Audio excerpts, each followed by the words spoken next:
Just a backstory according to these memory charms. There's a lot of video here, so I won't do a lot of talking. Hope you guys enjoyed. Thanks for watching. I wanted to make it big, but not by lying on my back.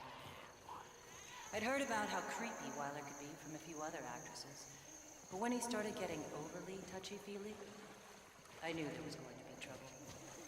I had repeatedly tried to brush him off, or keep others on set with me, so I was never alone with him. That day, he had finally cornered me alone. Things dove into uncomfortable territory. If it weren't for Jeff, the set foreman's interruption, I should have known the invitation to the theater for an early screening of the work in progress was BS. What I received in the theater was a stack of photos of me with Jacob Geiger, my co-star. This creep had me followed and was acting like some demented, upset boyfriend. When I tried to leave, he pushed me down into the chair and told me he had one last thing to show me. I have no idea how it happened. When I saw the cabin, and I was back in makeup and costume, I thought I'd lost my mind. The film was nothing like the set. It was somehow real. And so was the masked killer that was running around. Remember the mask? The coldness of it as my hands pressed against it, trying to free myself from the killer's grasp, while he plunged his blade into my stomach.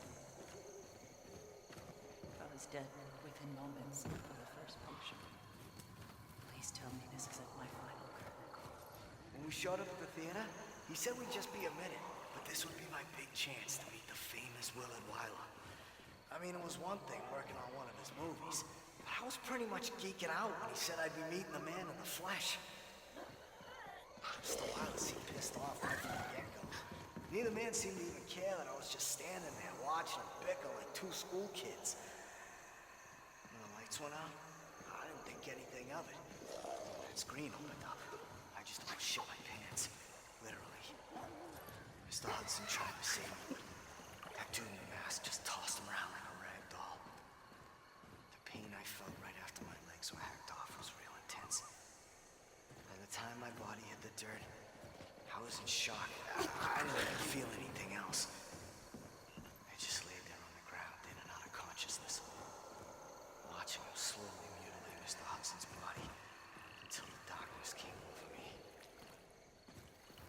I just want to go home. I was sent on behalf of the Northern Lakes Tribunal Council. Mr. Wyler's filming company had requested permission to return to our land to film another of his movies.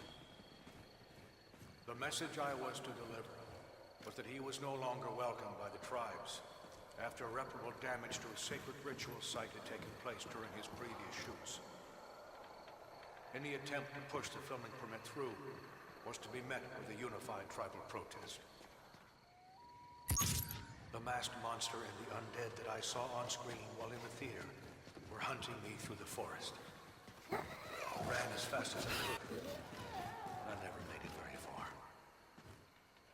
The blade of my assailant went through my neck and into the tree I was resting against.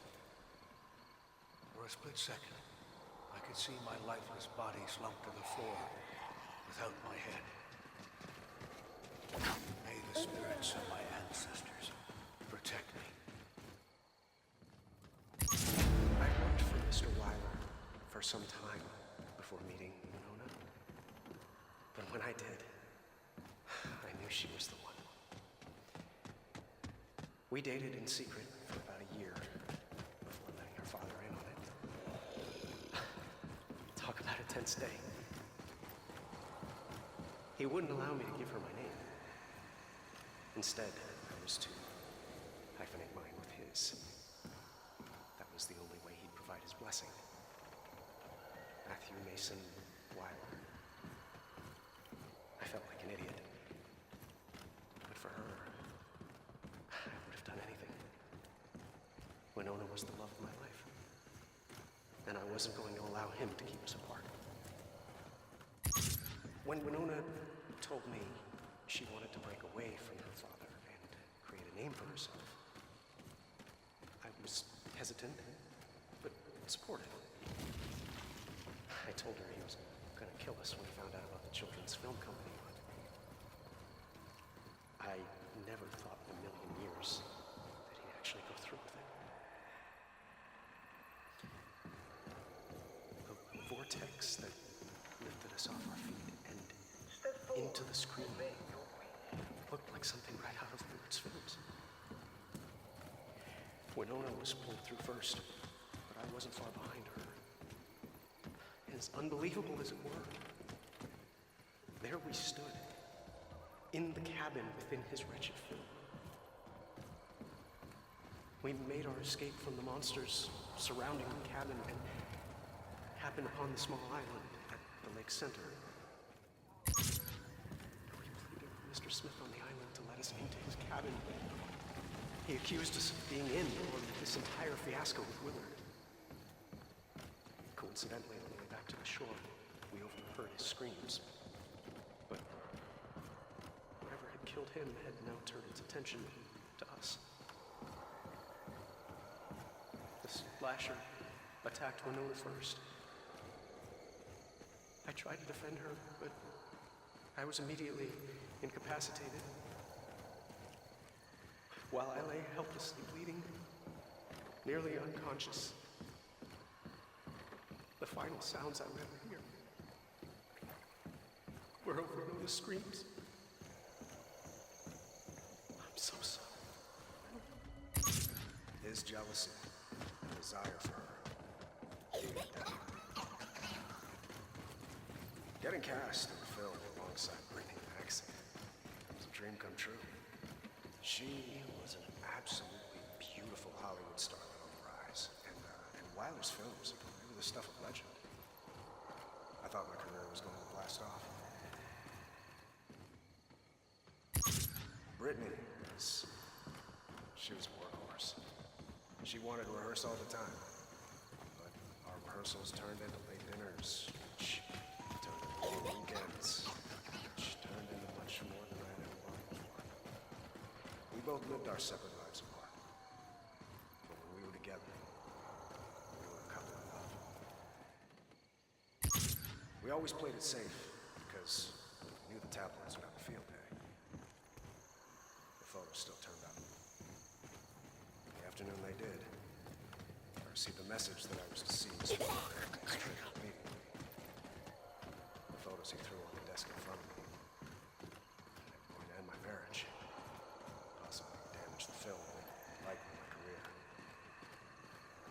Willard assured me that he could make this all go away, but that I was not to see Miss Maxey any further, unless on set. I swore I'd break it off immediately and left his trailer.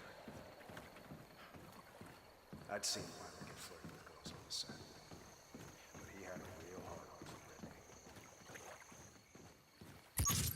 I'd have never taken the job if I knew this dame was gonna have me sleeping with the fishes. It was supposed to be a regular job. Follow this girl around, report back on who she's seeing, where she's going. You know, typical paranoid husband-boyfriend stuff. Weird part is, this job pays big. Real big. First couple of nights, nothing. Then I start seeing this guy come around. Young guy with a long beard. So I snap a couple of photos. Turns out he's her co-star on this new flick Wyler's directing. When I delivered the second round of photos to Wyler, well, he about blew a gasket. He's going on and on about this broad like he's got a ding for her or something. Pulls out a bottle of something spicy and asks me if I want a drink.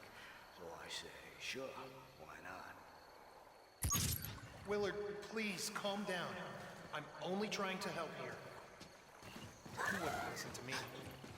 Even Winona agreed that selling off the assets was the only way not to lose everything. Yet he refused to hear a word of it from either of us. The last 3 films had bankrupted the company. Blood-sucking debt collectors had come to collect, one way or another.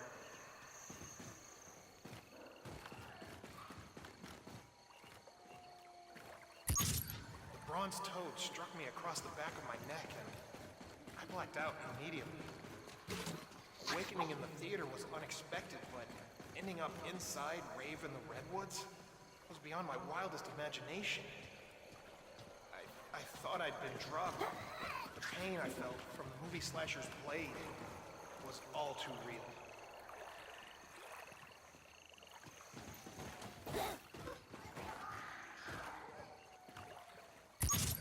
Willard had gone completely mad. He'd stop at nothing, killing anyone to be celebrated again. What had I done? Helping this monster all of these years. I deserve to die. My mother died when I was 6 years old. Her funeral would be the first and last time I'd ever see my father cry. Hiding behind his work, my life was managed by him from afar via a series of checklists and a small team of round-the-clock caretakers.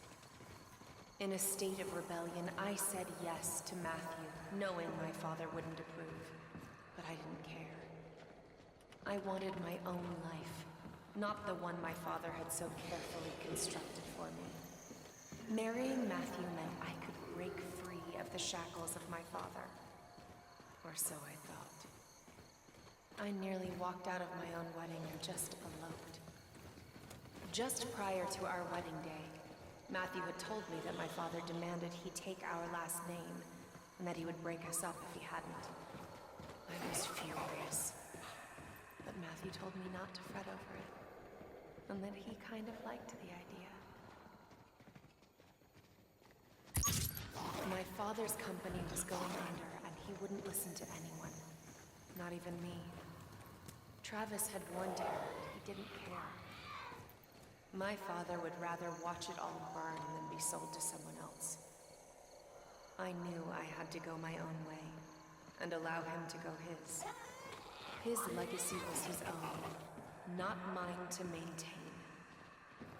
With Matthew and I both ready to venture into something of our own, we set forth with a plan to establish our own film company.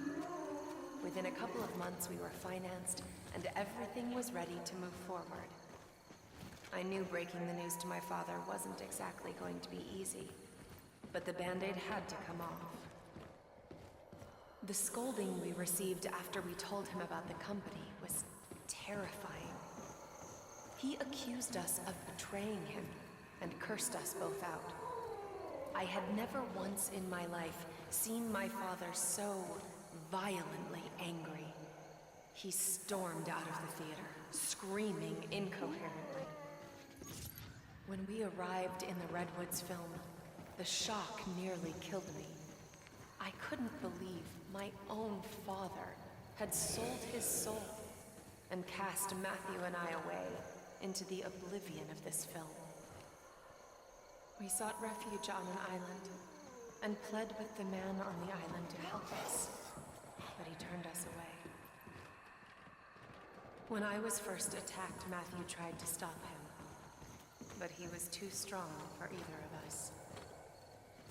I tried to get away, but it tore into my flesh with its blade.